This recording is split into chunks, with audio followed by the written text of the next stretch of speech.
am your host. I have a real treat for you today as I am very excited to welcome today's guest.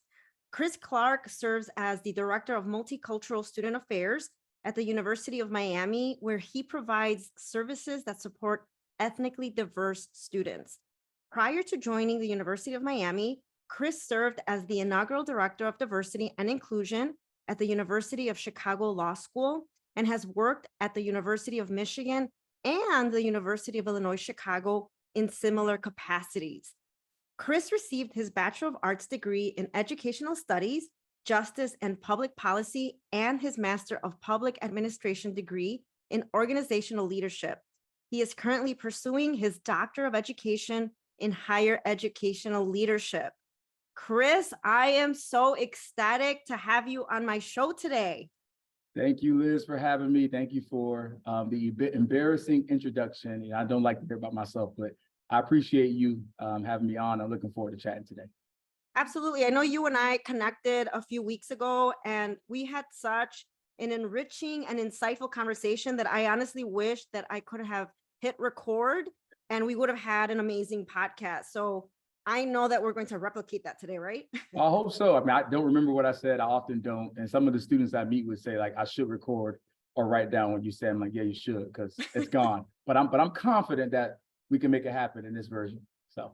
Absolutely. I just want to, you and I will go way back. I mentioned in the intro that you worked at UIC. That's actually where we met at the School of Public Health. Yes. And that's why this is what was it, 2014. So yeah, almost 8-9 years ago. Yeah, and you were one of the first people that I was able to work with in the School of Public Health on a leadership program, which I still use to this day. Still use Clifton Strengths, by the way. And you were a lifesaver to provide like that leadership strength development aspect of my program. So yep, way back, full circle, and now here we are years later, still connected, still doing the great work. Absolutely. And so right now, one of the things that I'm really interested in, and I'm a sponge, is all things leadership development. And so I've kind of been watching your journey a little bit, and I thought Chris would be great to get on the podcast so that you can share some knowledge, a little bit of your experience and insight for people that are in leadership roles or even students. So Chris, can we begin by you sharing a little bit of your personal career backstory? Oh yeah. Well, first, thank you for having me. And yes, all things leadership is kind of where I've been and what I've kind of desired. So yeah, quick and short backstory about me. So originally from South Florida, grandparents are both immigrants from the Bahamas. So I'm a second generation Bahamian American that grew up in South Florida, first generation college graduate. I think for me, I valued education. I just didn't know how to utilize it the same way because my parents weren't really kind of engaged in the education system early. And I used athletics as a way to keep myself kind of in the know of what it took to get into college. And so a lot of my coaches were the ones that were the ones working with me on some of the courses and academics. But even with that being said, I still struggled and it was difficult for me. Got lucky. And I had an opportunity after high school to go from Miami, Florida, don't tell me I'm crazy, people have told me this already, to the upper part of North Milwaukee, Wisconsin, to a small liberal arts Lutheran institution. And that's where I played football at. And I had a great opportunity to get an education. Never visited there. They told me it didn't snow there, it didn't get cold there. I'd never been that far north before. But it was a great opportunity to get my education, and it was something that I was grateful for. And throughout that process, while studying, double majored in ed studies and justice and public policy, I started to see a lot of things that were kind of just things that I had to navigate that was really challenging for me. And one being a first generation student from the Caribbean in the middle of the Midwest. Two, being a student athlete, but also being employed at the same time. So I played football, but I worked at night. I cleaned classrooms because I needed to make up some of the gaps in my tuition. Three, being a student athlete, a student employee, and pursuing a double major, right? So most of the representation at the school that I attended were student athletes. And so you get out of your little bubble of athletics, you're kind of on your own. And so that's when I started to understand more about what belonging meant and how important belonging can be for students in general, but for students who come from different backgrounds. And then four, I I probably had one or two faculty members that looked like me that taught me throughout my entire time at the institution. One was an advisor for all of us, and bless his heart, he was overworked, overburdened, and he didn't have the capacity to support us. So going through those things, I just kind of developed a sense of like passion and purpose for making sure that the things that I experienced, if I had an ability to somewhat solve those things or address those things for other people, I carried that with me. And so, when I graduated, I didn't come back to Florida. I don't think I was ready to, but also I had a lot of pressure because since I went so far away from school, folks expected me to kind of come back and jump back into the successful environment. And I entered the workforce at an interesting time. It was, right at the time of the 2007, 2008 recession. And, it was very tough. And so I stayed up in the Midwest. I actually, to avoid coming back home, I worked at a country club and I cleaned shoes. I cleaned golf shoes for $6, I believe at the time, an hour. And it was the most humbling, but also rewarding experience ever, because I got to work with a ton of different people from various walks of life that I got to, learn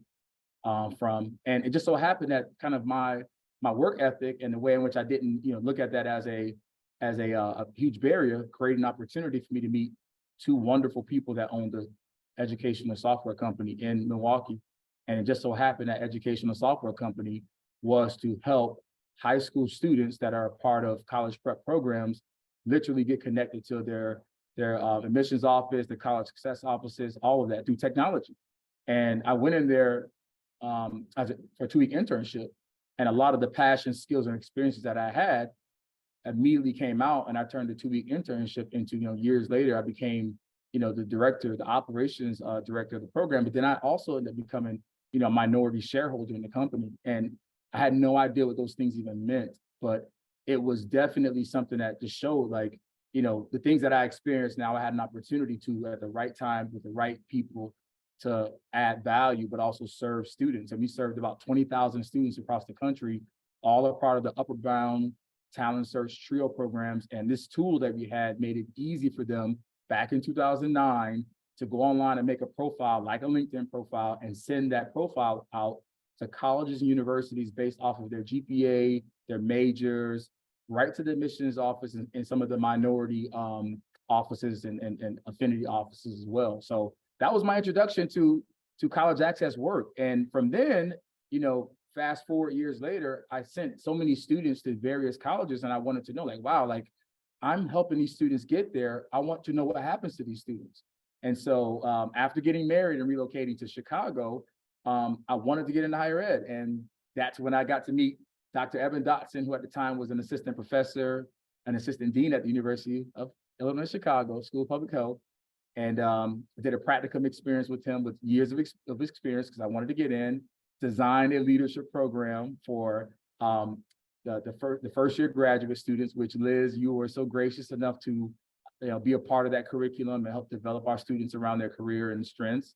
And that turned into me being offered a position to be a director of diversity and inclusion in that school. And from there, I've carried those roles or similar roles around leadership to the University of Michigan, University of Chicago Law School, now the University of Miami. So, it's interesting to see, how your life experiences and the ways in which you had an opportunity to open doors for other people based on your struggles can come full circle really, really fast. And the impact you can have now years later for something that you didn't think was a possibility for you. So that's the quick and dirty about my backstory. I love taking experiences and paying it forward. I love learning. I love opening doors for other people. And I love being able to be a part of the pipeline process for students going into higher education and also out into the workforce. Well, first of all, thank you for sharing your story. I always say, like, it doesn't happen overnight. And just even your personal experience as a first gen college student, and then entering the job market during the recession, so many sacrifices that you've had to make, and even being open to opportunities which have led you to higher education and really learning more about what you want to do and the impact that you want to make, even though you've already been making so much impact throughout your career journey. And so I want to say you kind of answered the question, but I want to, dig a little deeper, you know, based on where you are at today in your career, in your profession, what would you say is right now your mission and your purpose? Yeah, thank you. And thanks for, I get uncomfortable when people say nice things about me. I just don't feel like I'm doing that much, but I do appreciate that. And I'm getting better at accepting affirmation. So thank you. But I would say for me, my purpose and my mission now is the way in which I invest in people, and the way I invest in learning. Those things are important to me. I think those two things give, in my opinion, us as a people the best opportunity to really change the world, or to achieve goals that we have set. People meaning how we lead people, what we know about people, what environments are we welcoming people, how people feel belonged about where they are. What are some nuances about people as it relates to their upbringing, their socializations, their culture, their health status, their access, some ways in which they are underrepresented. And so if I can study or support people that study those things, that gives me and others around me the best chance to put them in the best position for success. And then when I think about education, I do value this idea that we all are lifelong learners. We learn about so much. And now in the era of, you can Google something or just type something in on TikTok or Twitter or Instagram, and you can learn so much. You got to obviously vet it, but you can learn so much about so many things so easily, so that we all are interested in education. That there's various forms of education, but if we can create access and opportunities to learn about the things that are happening, to become better at things, we can solve problems. Whether, again, in the healthcare space, those that have a ton of students that I work with that are interested in law and various aspects of the legal system and justice system, about our environment, about policies and procedures that may exclude people. So I believe learning more and helping education be more accessible, affordable, and reflective of what we are trying to achieve, along with investing in people and using that through leadership and understanding people. I think those two things give me the ability to contribute something that can live long after I am no longer in this capacity.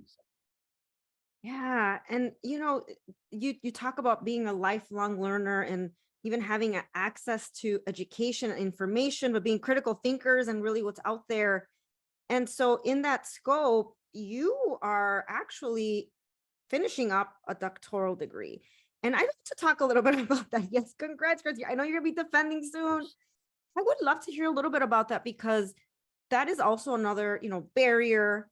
And so given that opportunity, can you walk us a little bit through even that thought process of thinking about getting a doctoral degree, and then now that you're ready to complete, that you're at the finish line? Talk to us a little bit about that. Yeah, no, and if I would have said 4 years ago, 5 years ago, 7 years ago that I would be, one presentation away and one publication away from being Dr. Clarke, I would have slapped myself. I'm like, that's not happening. And I fought against it for a long time. And Dr. Evan Dotson, who I give shout out to, who's an assistant professor and faculty director at University of Michigan, who's a mentor of mine, who pushed me for a number of years to consider it. I didn't have an appetite for it. But when I came to my senses and realized that as I'm continuing to learn about, the things that are happening within higher education, it's necessary for me to formally have education, to formally put myself around scholars. I think the art of research and technical and scientific writing, like, there's so much you can learn from or share and disseminate by the way in which you collect, analyze, and disseminate data.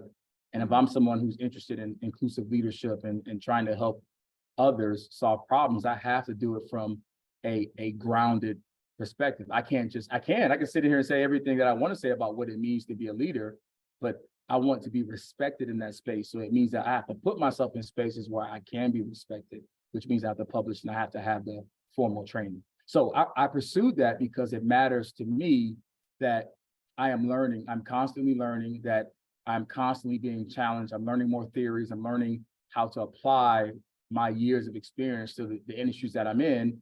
And I'm picking a topic to study that I think is current, but also, forward enough that it will last for the rest of my professional tenure, which is inclusive leadership for Gen Z students.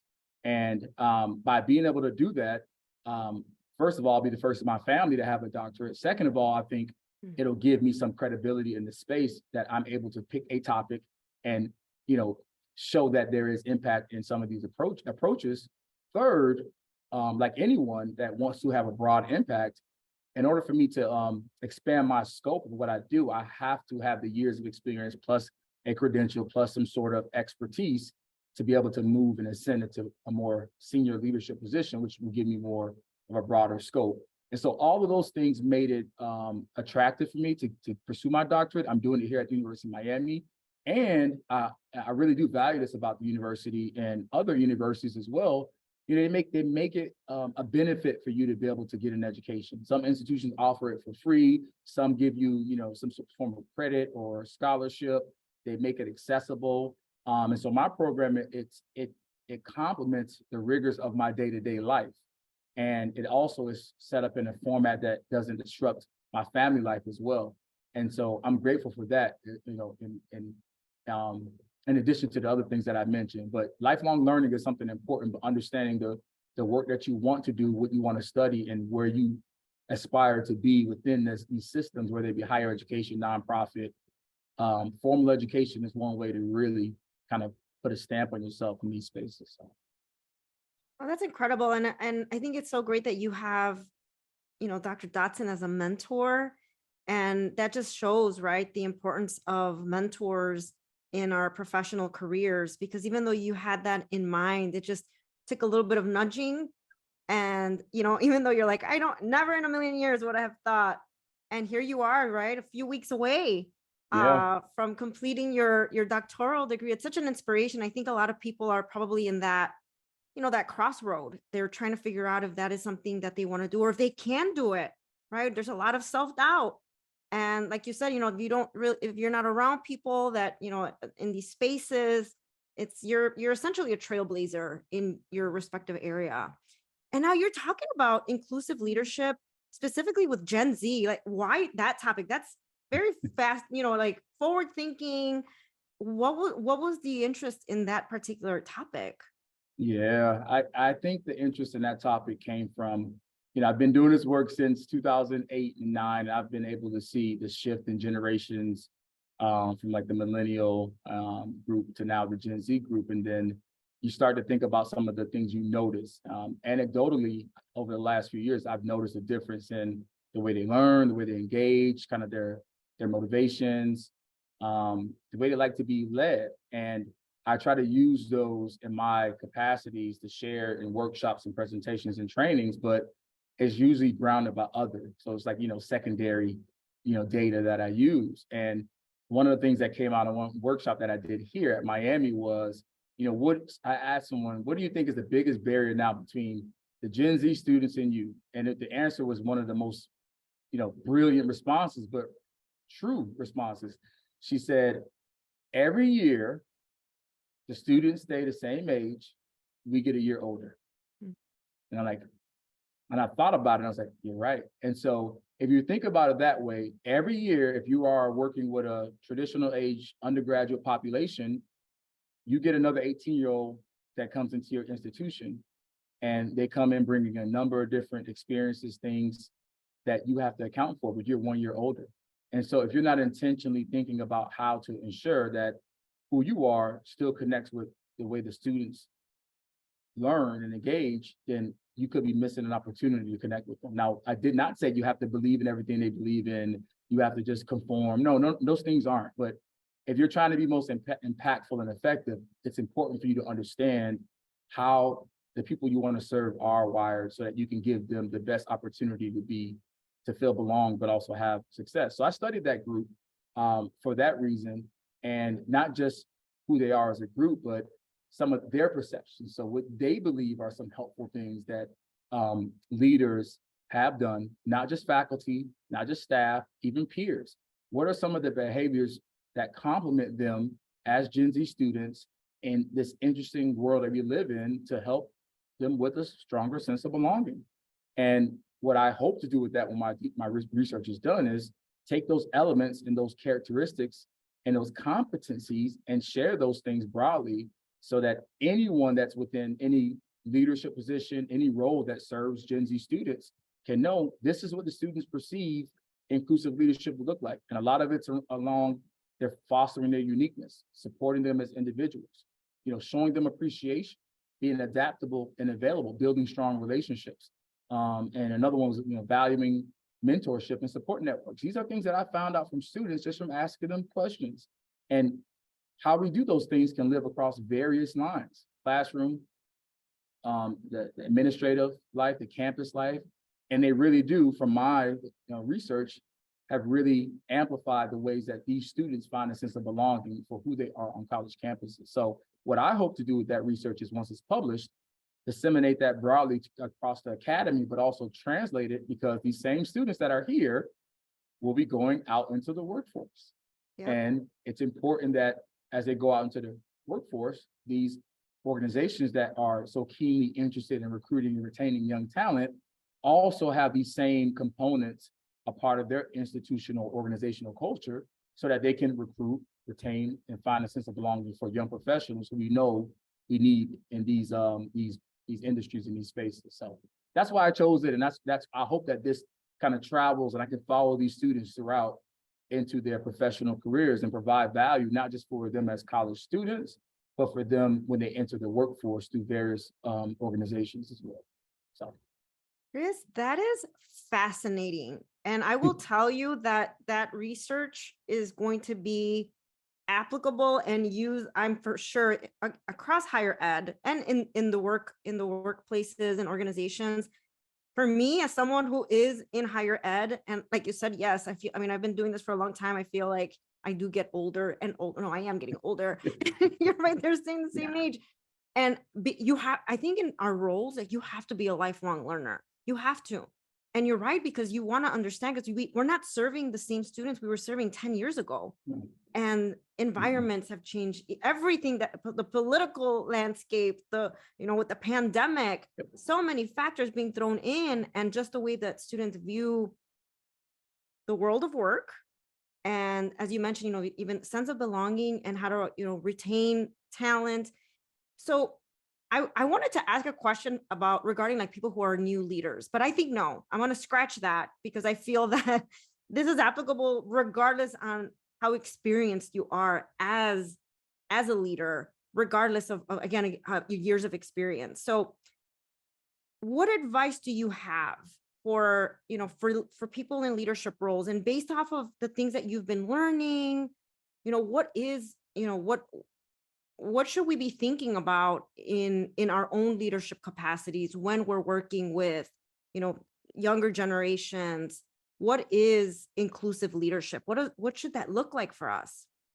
Yeah, great question. And so are you referring to inclusive leadership when it comes to like collegial, so some folks that you are working with professionally, or as it relates to just some of the students that you may encounter if you work in the higher education capacity? You know what? Let's address both of them. I feel, because we're, and I'm being selfish because I want to know. So working with colleagues, but then also from the Gen Z lens. Yeah. Okay, great. Now I'll do my best. So I'll start with the kind of the colleague version, because I talked about Gen Z a little bit. I was fortunate enough to know and see what inclusive leadership looked like.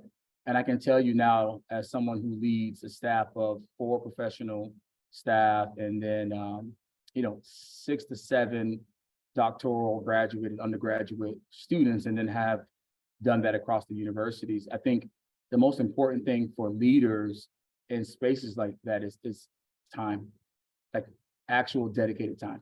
I think the time that you invest in people that work with you allows you to do a number of different things. One thing I learned after I got to Miami is that there is an assumption of a number of different ways in which you lead. And it doesn't matter how you interview, it doesn't matter what you say, there is a level of uncertainty with other leaders within under your leadership that you have to clarify. And I think spending dedicated time with individuals, spending dedicated time with the group matters. And I think you have to learn what interests, what motivates people. What is your philosophy? What are the things that you want to inspire and lead? What things would a colleague want from you? And I think that's the good faith piece, right? I will share with you what I think I would like for you to do, but also what you want from me. And that has created a way for us to move forward as a team where if I hear you and I'm listening to you and I'm creating repetitive time with you, naturally I will build trust with you. And I value building trust with you, that no matter how busy I am, I have reoccurring weekly huddles with my team, and I have group huddles as well, because it's important. And from that, you're able to learn a lot about them. You're able to kind of connect dots for them. And then after that, you establish kind of where not the boundaries are, but what the expectations are. Then I think the other part is, how do you create opportunities to celebrate your staffs? A ton of times there's folks that are within roles that never get highlighted and celebrated because they're doing great work, but their supervisors aren't acutely aware that their success is not amplified in the way that benefits them. And it will be self-serving for someone to say, hey, can I be the one that's featured on this? They're always going to call and ask for the most senior leader to speak about something, you know? So it's your role to determine where to amplify and push forward your staff to give them visibility. A lot of times when I work with my teams, I spend less time talking and more time listening. And I think by doing that, that gives them an ability to speak and be in control, including staff meetings. I let my staff, we rotate. I do one, and I let my staff each have a turn of planning the meeting, implementing the meeting, and debriefing with me, because their leadership development is important to me. So I think the investment is important. I think showing the appreciation is important. I think the time that you can spend with people are important. The one thing I do say about students and professionals with me is that I'm accountable for everything that happens under my leadership. They know that. I can be critical and I can make recommendations on things, but I can also stand in front of anyone outside of this office and take accountability for anything that doesn't go right. And I can do that because I am, in this role, responsible for protecting the best interests of the people in this office. And I never want my team to feel like they can't learn and make a mistake and let it be catastrophic. That comes with the territory. And so my job is also, as I help my team develop, to create ways where I can make it safe for them to learn and make mistakes while protecting their best interests and amplifying them. And so by leading that way, I think you create an interesting dynamic of people that feel a sense of community. I don't micromanage, I provide autonomy. We meet just to make sure things are done. Those things matter. And you check on your team based on things that are not in the job description. It's important. We start our meetings off with activities. Where are you? Sometimes we do numbers, 1 to 10, 10 being I'm great, 1 being I don't want to, talk with you. And then we say after that, what can we do to get you up? And hey, just give me some space. And we do that. And so I think being intentional as a leader requires you to really value the people that do work outside of the things that they may tell you. It's to understand and recognize that although you may smile and do these things and wear suits, that there is a dynamic that may be present that you may not even notice, that you have power and position, and your words, your behavior, your investment can be loud to students and staff when it comes to what they feel about you. And so I would say for professionals, be intentional about that. I think for students, it's very similar, but just in a different capacity. Students are often trying to learn, they're trying to grow. They want people around them that can challenge them, but also create spaces for them. So again, very similarly, we have ways in which students can make time with us. I have office hours.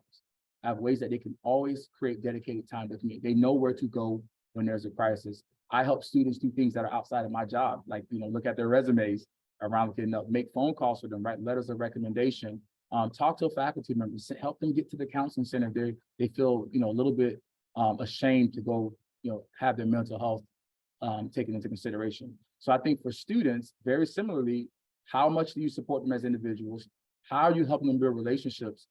Can they come to you and feel like you can be someone who can help them, even though you don't have the power to solve problems? Are you available and accessible? How adaptable are you?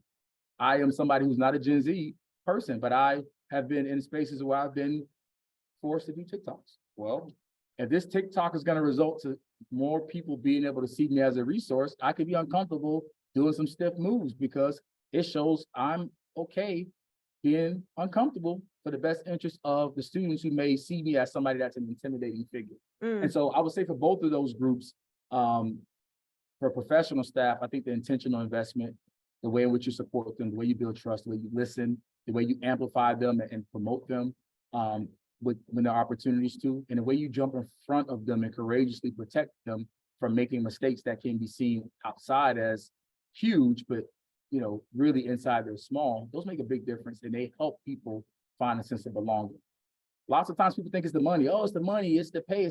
A lot of people will think about how to compromise on pay and compromise on title if they feel like when they come to work, they can find a sense of community and belonging, and they can feel like they're being a part of something that's impactful. And I think we do that here well. I've been around that for years, and it works. It really does work. So I'm taking notes and I'm just listening. And I wish I had Chris Clarke in my ear all day, every day. I'm not going anywhere, Liz. You know that.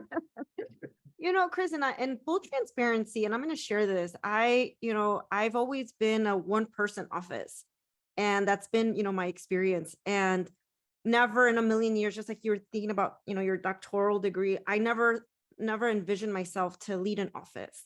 And for me, I'm like, I don't know. I'm not assertive. I'm not aggressive. Like I'm very empathetic, more of like quiet in the background, doing my thing.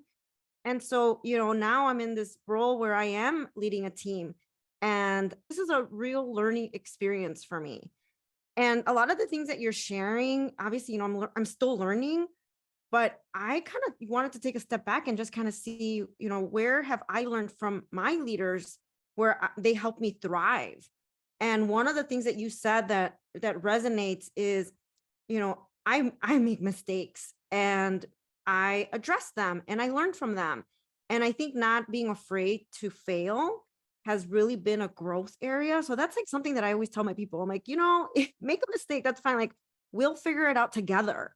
And that, I'm also figuring things out as well. Like, I don't have all the answers. And having that transparency, I think, is so important.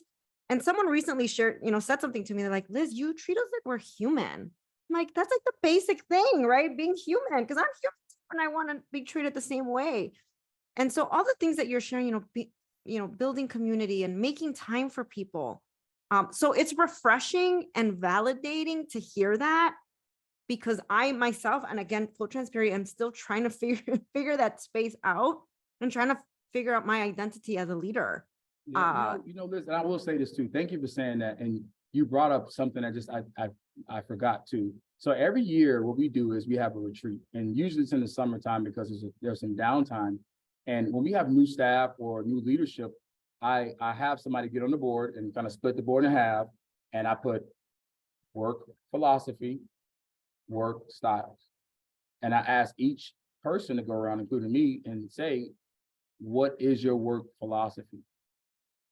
What is your philosophy on work? And what is your philosophy on your style? What's your work style?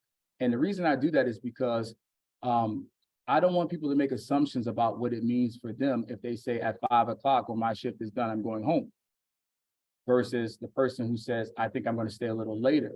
I like to have a quiet environment, so I may go out somewhere versus sitting in. And I think when you're working with a team, what you never want to do is misinterpret someone's behavior as something that's detrimental to their work experience, because I don't invalidate someone who values their work-life balance by saying at 5 o'clock when my work is done, I'm going to step away, right? And that's okay.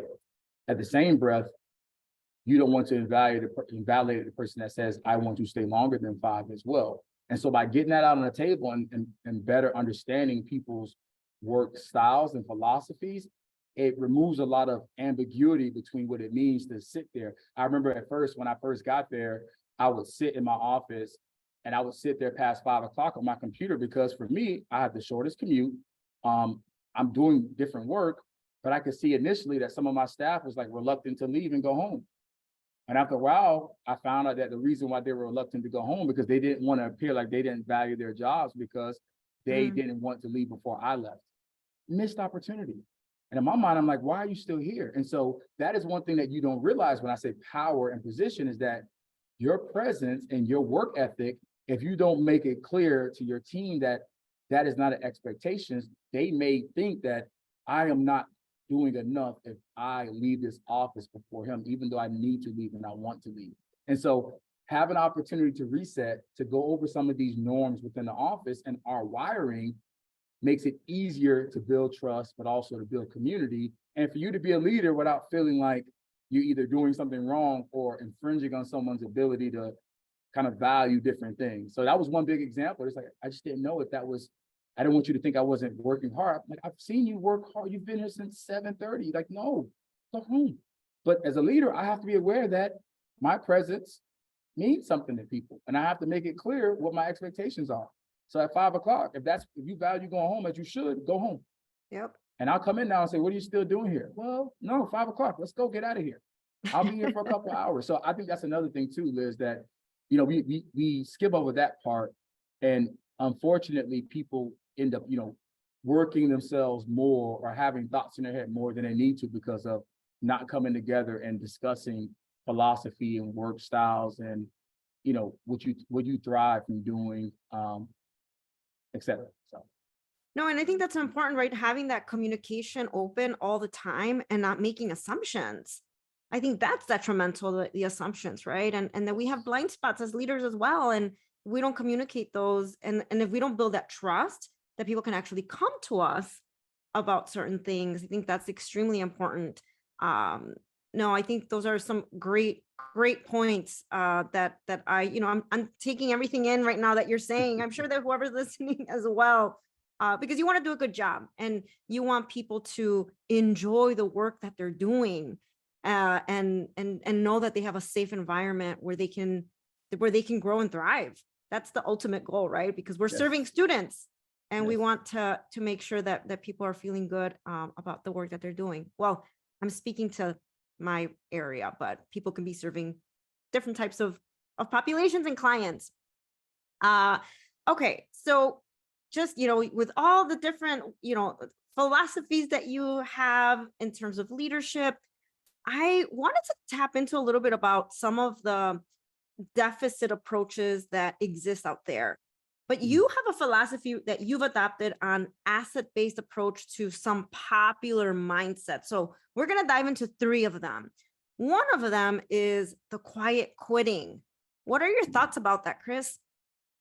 Yes, quiet quitting is definitely one. And that, that became popular, post, COVID-19 and, the pandemic and George Floyd, where folks were kind of disrupted or reevaluated the work that they were doing. And for me, I think that quiet quitting can be perceived as a deficit way of advocating for yourself as a professional. And the reason I say that is depending on the role, depending on what you do, depending on the populations that you serve, for some folks in these spaces, there's no quiet quitting. For me, in my role, you think at the University of Miami, where I work professionally, serving a multicultural population that at any point in time could be up to 50% of the student body, various racial and social justice things are continuing to happen. If I decide that I quiet quit and no longer intentionally invest in the work that I'm doing, that is not quiet. There's no quiet that exists there. It's loud. And I think for many people who have roles that are connected to people, particularly people that count on you to support them, and organizations that count on you to keep them in the loop of blind spots in other areas, it's not quiet quitting. And who ends up suffering from that, number one, you as the professional, because you're using your professional career as collateral for a form of advocacy, which I think is somewhat misguided. Two, the people that are counting on you are now receiving something that's not in the same capacity, which is no longer helpful to them, and they become collateral for it. And I think that for younger professionals who have maybe considered adopting that mindset, it's dangerous for them, because if you start your career off and you decide that you're going to maintain employment, but you aren't going to invest in the work and the way that you initially signed up for. Now you're using your career as a collateral damage, because now at some point you're gonna, begin to want to jump back into that space more formally, and you have to now account for some of the things that you let go while advocating for yourself, which doesn't benefit you as a young early careerist like it would others who have been able to demonstrate outcomes over the years. And so I don't really subscribe to that one, because I think it does more harm than good. I do believe, though, a strengths-based approach to that is finding another way to advocate for the things that you want from organizations, that make it clear that you have needs, desires, you have boundaries. And I would much rather work with leaders and young professionals and others on how to advocate for themselves while not using their reputation professionally, the populations they serve, and the roles that they have as collateral. And, the other thing I'll say too is, like, this chair I'm sitting in now, this chair was, I'm able to sit in this chair and speak this way and have opportunities because of people who made significant sacrifices so that I could. And so that is a burden I must bear, but that's a burden they bear to give me access. And for me, I would much rather find another way to let an organization know that I need certain things to be successful here, rather than using my work ethic as a way to signal that, because of how hard and how much people work for me, so that I can't sit inside in the air condition with a blazer on and be able to speak about leadership from this perspective. So yeah, I think that's one where that's a more recent one where we're trying to figure out how to advocate for ourselves. And I don't invalidate that. I think this is a time where we must find ways to just advocate for ourselves and advocate for our people, because it's hard work. It's working in general is hard post-COVID, and we're trying to figure a lot of things out with work-life balance. But I don't think that would be the way that I would advise any person, young, early careers, middle careers, senior careers, to embody that philosophy. I don't think it gives what people think it gives long-term. My gosh, we can talk about quiet quitting for hours, right? I mean, there's so many opinions out there and so much debate. And for me, I always want to advocate for people and their people in their organizations. But as you're saying, there's ramifications, right? Because especially when you're working and serving people, students, or whoever it is, and you're not just quiet quitting the organization, you're doing it to the people that you're essentially serving. And I like that what you say, Chris, about having that self-awareness, but also that self-advocacy. And this is why these conversations are important to have. And from the leadership standpoint as well. Just the way, talking about workplace, toxic workplaces and burnout. I mean, so much has come conversations around that because of this. And so from the career development standpoint, this is why, we want to encourage and empower people to make career decisions based on, where do they want to go? What do they want to do? Where do they thrive? Do your research on the organization. Where are you going to grow and develop? That it's safe to have some of these conversations as well. So there's a lot that goes into it. And it's not just, I'm going to find this job. It has a great salary. I'm going to jump right into it, because you don't know what things exist. And so just being aware. And I think these are skills that you learn with experience. These are not things that you necessarily learn in college, right? It's navigating that workplace culture. But again, finding your voice, which is not an easy thing to do, especially as an early careerist. Yes, 100% agree. And definitely something that has been not an issue, but a challenge as of late with some of our younger careers when it comes to just advocating. And I'm like, one of these things that you can do as well is just find ways to, while you're within these structures and systems, establish something that you're really good and passionate about on your own. It's so feasible for many to be entrepreneurs now. It just wasn't something that was, widely done when I was, their age. And, find ways to take your talents and your skills and try to test the waters and balance it out. And then hopefully at some point you will be so successful that you can then choose which things you want to do and which areas you find most joy. And then you can find ways to create the culture within your organization that encourages people to bring their whole selves and find the support that they're looking for, rather than maintaining a job and not serving the populations the way that you signed up for. That's right. So the next thing that I wanted to talk about is what about your thoughts around work smarter, not harder? Yes. And to be fair, I will say this. I've heard this throughout my time as a professional by very aware, educated, successful people. So I don't want people to hear this and be like, oh, you're triggering me. And I think sometimes we just say things, unconsciously, and we don't really consciously know um what the optics are of that. So for me, I work hard and I work smart. But the way I tell my team that, my goal for us is let's work efficient. So Mhm. efficiency is the goal, not smarter, not harder, efficient. So maximum effort for the desired outcome. That's it. Maximum effort, desired outcome. So before we do anything big or small, we try to figure out what is it that we want to have as an outcome, project, program, research, and what type of effort is it going to take to get it done. And by working efficiently, that allows you to get better at managing your time, but also managing your inputs versus outputs. And I think that's the part too, where if you think about some of the things that we carry into spaces, sometimes there's, idea of imposter syndrome, right? Sometimes there's a sense of a lack of belonging because you're not worthy enough. And those things sometimes carry into the time that you spend doing work. And Mhm. so you end up doing more and spending more time and not feeling confident about the work that you're doing because you don't think it's good enough, rather than saying, I don't believe that this is the goal that we have for this project. The goal may be this, the outcome is this, and communicating that. And then what is it going to take for me, in addition to the people that are working with me, to get that? Once you're at that point, stop.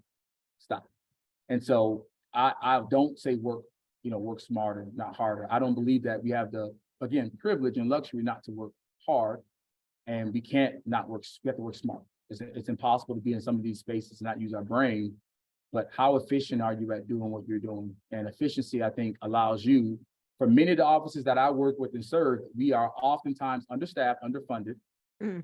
and given a big, big, big assignment, right? And so if I work smart, great, that may solve a problem. I work too hard, great, I may burn my staff out. I work efficient, I understand the dynamics of what I am working with as far as infrastructure.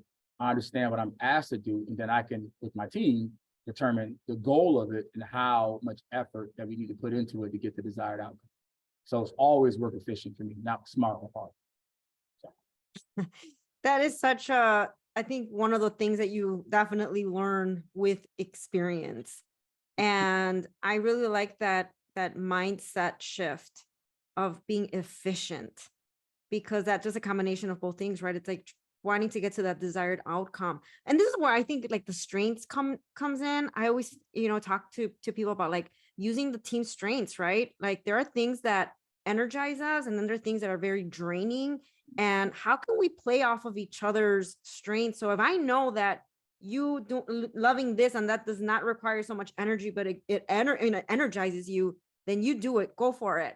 And so I think playing off of each other's strengths can really help in that efficiency process as well. That is something yes. that I am learning and Oh, that I you know definitely it. want to leverage. 100%. No, definitely agree with you. So the third one is if it ain't broke, don't fix it. Yes. Another one, to be fair, you hear it all the time. And a lot of time it's because I think the mindset is we don't want to create extra work than we need to. But if we're going to say, for the perfect example, every year we get an 18-year-old that comes in to a school. I'm using a college example. I know that there's professionals. You can say every year a new early careers comes into the workforce, and we get 1 year older. If a year goes by, the policies have changed, people have changed, the economy has changed. Um, it's broken. Now, the one way you can confidently say that is that if you have some sort of um, space or organization that's within some sort of bubble, that's disconnected to broader society. I'm talking about US, United States society.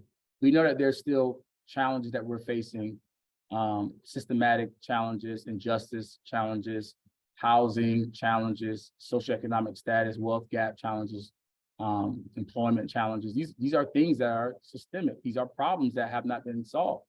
There's still a lot of things that are happening racially, ethnically. There's a lot of things that are happening with people in this country. And these people that are part of these broader systems that are still not working efficiently are coming into the same organizations that you are leading. So by saying, if it ain't broke, don't fix it, you're making an assumption that you have the ability to control every single person that comes in and out of your organization, and that you have a subculture within this space that keeps those people locked in, where everything works in an efficient, equal manner. We haven't gotten there yet. So for me, every time I leave the campus and come to the campus and do my job as an administrator, I can see some of the disparities that exist. I can see and hear some of the challenges that are happening in my broader community. I'm not blinded by those things. So by bringing people to this campus, whether it be students, faculty, staff, guests, and saying that things aren't broken, that to me is a complete misrepresentation of the reality of the systems that we're still a part of. And so fixing it is not actually trying to solve the societal problems, but it's to be intentional about finding ways to make things incrementally better by evaluating, collecting feedback, finding ways to adapt, finding ways to evolve, finding ways to strengthen what it is that you do for the things that are happening around you.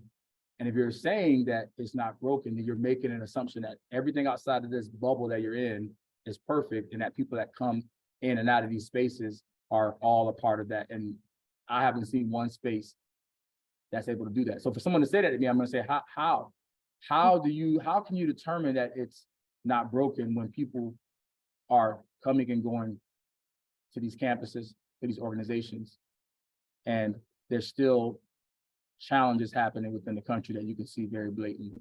So I don't subscribe to that. And someone who thinks of themselves as an innovator, as a person who's always trying to think about advancing and being more intentional about how I support the work that I do as a leader, it's always broken for me, because I can always ask a question and get feedback to know how to improve something year to year. We aren't static. We are dynamic people. Our students are dynamic. We are dynamic as just individuals. And we have to continue to evolve as we become dynamic in the professional space, and as policies shift, as people shift. And that's a responsibility you have. So when you tell people if it's not broken and they actually keep the status quo, you're further and further moving what you do from what is needed from the people that are counting on you. So that out of the three you mentioned, that one is the one that's the most difficult for me, because it does not actually, if you think about it, actually doesn't make sense. Just doesn't make sense to me. It's always broken. Chris, you're saying this. I'm like, oh, I wish we had another few hours here. Because I'm like, I don't want to get on my soapbox, but when people ask me, Liz, how come you've stayed in higher ed so long? I think it's because I feel like I'm constantly learning. Like I never feel that I've arrived. Like there's not a destination, right? Like I am an expert and I know all things. I'm like, no, new generation, new topics. Like you said, everybody that comes in is unique.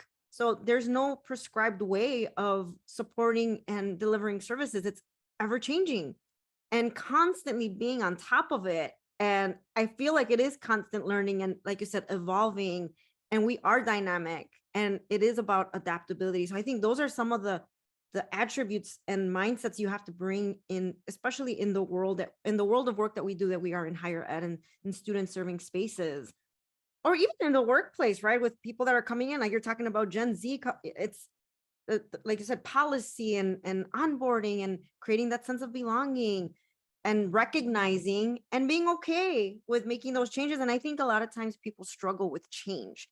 And I think that is why there is still a lot of status quo, or, oh, it's a generational thing, but no, it's about people and adapting to that. And that's just being self-aware and challenging yourself to make those changes that are necessary to still be the quality and bring it 110%.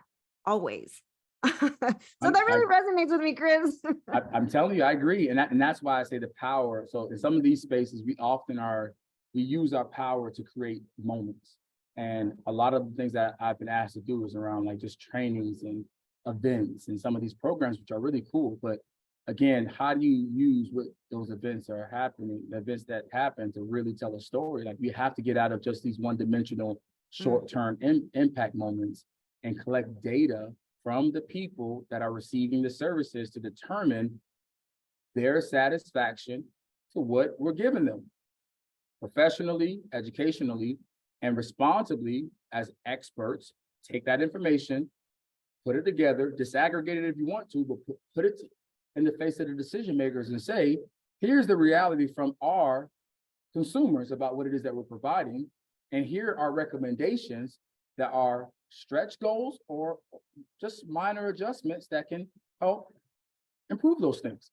And I think sometimes when you talk about change and adaptability, people just think it's automatically flipping it on its head and disrupting and creating chaos and starting from scratch. And you'll be surprised based on what you hear from people when you collect feedback about how little the change is, how little it's broken, and how much of an impact you can have if you just take the time to make a little tweak in what you do. But if you don't ask the question and you don't have the ability to make a case for that through collecting impact data, then you're right. They will tell you that it's insurmountable for what we can do. And this is the way things are. And it's too hard to do this. And we don't know if this is valuable. And I think those, again, back to your previous questions, those are deficit perspectives from leaders that may be risk averse, but who suffers because of that? You, because you can't provide the proper service, but the consumer can't get things that help them find a sense of belonging, be recruited, retained, and have success in the roles that they're in, which is a lose for everyone. So. Right. Chris, you've brought so much insight and just awareness to even, to things regarding inclusive leadership. And, these are conversations that I want to be around. And you've just brought so much knowledge and I appreciate you so much. And, we're talking on a Sunday afternoon, you're in your suit, you're on, you're on your campus. And, I just want to know, well, let me reframe this. Okay. Let me step back a little bit. This season, I'm focusing on reinventing you. And in thinking about when you're ready to reinvent yourself, where do you find inspiration? I think we all need to find inspiration somewhere. Like you have all this energy, all this passion. I mean, you're finishing your doctoral degree. I want to know, where does Chris Clarke find inspiration? Wow, that's a good question. And again, I told you, Liz, only the best for you. It's Sunday. I'm here in the office. I want to make sure that I make you proud. I'm happy that this has been such a helpful conversation for me. Hopefully beneficial to the listeners. But I guess to answer that question, I just think I think in the people I work with, like I enjoy my colleagues. I enjoy people that come to work knowing that there may be challenges that they're asked to face, in addition to some of their own challenges that they may be experiencing very similarly, and they courageously put themselves in positions to serve others. So I think I get a lot of my inspiration from the people that I work with. I get a lot of inspiration from the people that have helped me develop and learn how to be a leader. I don't take that for granted.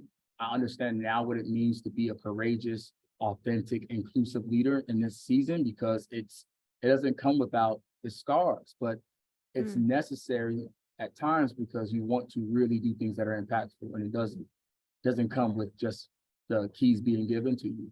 I find my inspiration from my family. Like I'm a father now. I have my 5-month-old baby Riley, and when I get up, I just think about how fast I can get back to her at home, and how I can be a representative of her and make her proud and make my wife proud. I think about the students that I work with and the people I get to spend time with. Like I can see in their eyes when they genuinely want to see something that is inspiring. And I choose to, in this season of oftentimes heavy and dark and sad and doom and gloom, we try to be a light. How can I be a light? And being a light is something as simple as, saying, hey, have you eaten this morning? Or did you have some breakfast? Or just sharing something that a student would never have thought that I had an experience with. So I find light in connecting the dots with the people that I care about. I find a light. I mentioned this before. I have family that have sacrificed so much for me to be able to have an opportunity. I do not take for granted being able to be a leader within this space. I do not take for granted being able to be an administrator, being able to be an educator, potentially being a doctor. And that doesn't come without some of the sacrifices from my family. My parents sacrificed so much, my grandparents. And then, this is first, but I'm saying it last, like I am inspired by what's within me. I'm a man of God. I'm a person of faith. I believe that I am here to do work. And my faith is within me. It's intrinsically within me. And oftentimes people try to kind of see where is your passion? Where does your purpose come from? It's not tangible in the same sense. Like I do feel that I'm able to use who I am to be a light, and not just be a light for a profession, but be a light and embody the things that I believe spiritually and by faith that I've been asked to do. So I definitely am a man of faith. I believe in God. I believe that I'm here to do this work. And when I think about a ton of different challenges that I face, I go back to reading certain scriptures. I used to wear a bracelet that said, just believe on it. And sometimes students would sit there and just look and say, what does that mean? And I just tell them that that's what it means for me. And so those things are things that inspire me, but I also am inspired when I can see, we've been doing this for a while, Liz, so I can see from 2008 up until now, I've seen people that I've worked with, peers, students that are in very powerful positions. Mm-hmm. And they adopted some really cool leadership styles that I didn't even think they noticed while they worked with me. And when I watch them on LinkedIn or listen to them speak, it inspires me to know that something that you did resonated with them, and they're able to take elements of what you gave them and go to their spaces and then embody it that way. And that's one of the cool parts of higher ed. You can see people from years come in as students, leave and become successful leaders in various industries. And there's elements of what you expose them to that they carry with them. And it's like, yeah, that's what it's about. So all of those things inspire me. Like I take pride in what I do. I care a lot about what I do. And I think that as people, we can be kind, we could be intentional, and we can celebrate the people that are around us, because this work's hard. This work is very hard, but you take your wins when you can, and you find ways to celebrate people while you can, and you find ways to do something good while you can. And I guess that inspires me. So that's a really cool question, though. So thank you for asking that. That's an interesting question, but I appreciate you asking me that one. Absolutely. I think it's important for people to know where we find inspiration. I am smiling from ear to ear, and I'm inspired by you, by how you are inspired. And thank you, Chris, for being a light in the work that you do, but also bringing it today in our conversation. And I always say it's so important to surround yourself with people that that lift you up, and that they believe in the work that you do, your tribe. And I know it's been years since we've connected, but I'm so glad that that we had the opportunity to reconnect and chat. And so I know I'm lucky that I can reach out to you and we can have a chat. Okay. Now, people are going to be listening to this, and they're going to want to learn more about you and your research. How can people connect with you? Where can they find you? Yeah, sure. And again, although it's been years, Liz, when we got together for the first time, it was back in 2014. And that shows the level of person you are and connection that we have. And again, thank you so much for being who you are and being consistently who you are over the years, because it means a lot. And you creating this space is really important for all of us, because we're trying to figure things out. And I would be remiss if I didn't say that. So thank you. Thank you. So I guess how you can find me, there's two ways. So professionally, if you're interested in finding me, my email address at the University of Miami is CA and my last name, which is Clarke, CLARKE @miami.edu. So that's professionally if you want to reach out. But also, years ago, I've established myself in a consulting space. I do have my own consulting space. I haven't been able to pick up much work because I'm just so busy, but I do have it in space. So if you want to engage me as a consultant, I do speaking, strategic planning, evaluation, training and development. I've been doing it for some years. I had some pretty big clients over the years. I've had to kind of slow it down my dissertation, but always interested in finding ways to support organizations. I take pride in it. My website that you can go to is AllenClarkeConsulting.com. So ALLEN Clarke, C-L-A-R-K-E, consulting.com. And you can see a number of different clients that I've had, some of my leadership pillars, some of the ways, my projects that I've worked on. And you can contact me there if you would love to have me come and do speaking and some of those other aspects. But happy to be here, happy to support. Thank you for being here, whoever's listening now or later, and invested in leadership because it matters, and your time invested in these conversations matter. And Liz, thank you again for creating the space. It means a lot to have time to spend with you on a Sunday afternoon and engaging folks that are listening. So. Absolutely. And best of luck to you, Chris. And I cannot wait to read your publication.